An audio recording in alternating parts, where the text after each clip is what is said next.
السلام علیکم ورحمۃ اللہ وبرکاتہ۔ آج کی ویڈیو بسم اللہ الرحمن الرحیم کے بارے میں ہے۔ یہ ایسی بابرکت رب تعالیٰ جل شانہ نے آیت اتاری ہے کہ اس کے بے شمار برکات ہیں، اس کے بہت سارے فضائل ہیں۔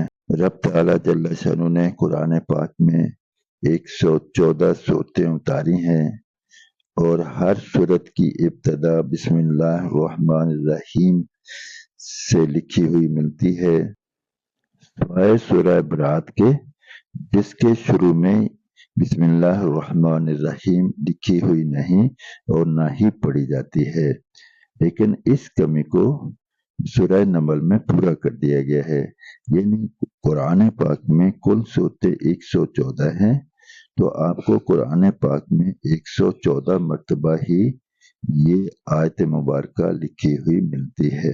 اس کی اہمیت کا اندازہ آپ اس سے لگا لیں کہ سب سے پہلی وحی جو رسول اللہ صلی اللہ علیہ وآلہ وسلم غار حرا میں نازل ہوئی، وہ بھی اس سے ملتے جلتا مفہوم تھا، جس میں کہا گیا اقرأ بسم ربک الذی خلق، یعنی اپنے رب کے نام سے جو کہ پیدا کرنے والا ہے ہر چیز کا، پڑھیے۔ یعنی بسم اللہ الرحمن الرحیم کا مفہوم اس میں بھی آ گیا کہ اللہ کے نام سے شروع کرنا ہے۔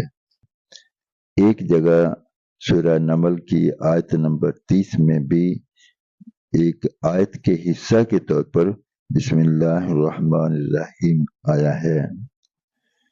اس کے بے شمار فضائل ہیں۔ اب آپ دیکھیں کہ ہر اچھے کام کی ابتدا میں بسم اللہ الرحمن الرحیم یا اس کی کوئی دوسری شکل اختیار کی جاتی ہے، اس کو پڑھا جاتا ہے، تلاوت کی جاتی ہے۔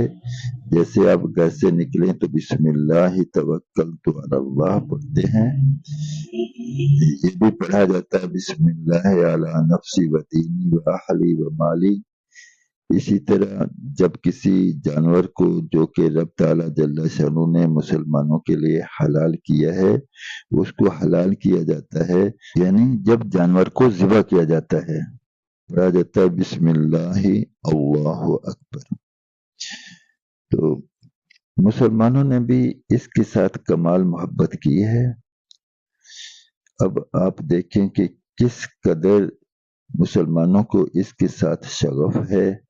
اس کی مختلف انداز لکھائی جو ہے، انداز تحریر، وہ آپ ملاحظہ فرمائیں اور اس سے اندازہ لگائیں کہ مسلمانوں نے اس کو کس قدر اپنے قریب سمجھا ہے۔ تو جب بسم اللہ الرحمن الرحیم پڑھ لیا جاتا ہے، اگر کھانے سے پہلے پڑھ لیا جائے تو رب تعالیٰ جل شانہ کھانے کے مضر اثرات کو دور فرما دیتے ہیں، اور اس کے اندر جو مفید اثرات ہیں وہ انسان کو عطا فرماتے ہیں۔ اگر بیت الخلاء میں جانے سے پہلے پڑھ لیا جائے تو رب تعالیٰ جل شانہ خبیث قسم کی جن اور جنات سے حفاظت فرماتے ہیں، اور ایسے ہی سونے سے پہلے پڑھ لیا جائے تو رب تعالیٰ جل شانہ رات بھر کی نیند کو پرسکون فرما دیتے ہیں۔ تو اللہ کریم جل شانہ ہمیں اس پر عمل کی توفیق عطا فرمائے۔ نیکی کی بات کا سننا رب تعالیٰ جل شانہ کی رضا کے لیے، عمل کی نیت کے لیے کار ثواب ہے، اور اس کو آگے شیئر کرنا، اس کو پہنچانا بھی کار ثواب ہے۔ تو گزارش ہے کہ اس کو اپنے دوست احباب عزیز و اقارب میں شیئر کریں۔ رب تعالیٰ جل شانہ مجھے آپ کو عمل کی توفیق عطا فرمائے۔ جزاکم اللہ خیر و احسن الجزا۔ السلام علیکم ورحمۃ اللہ وبرکاتہ۔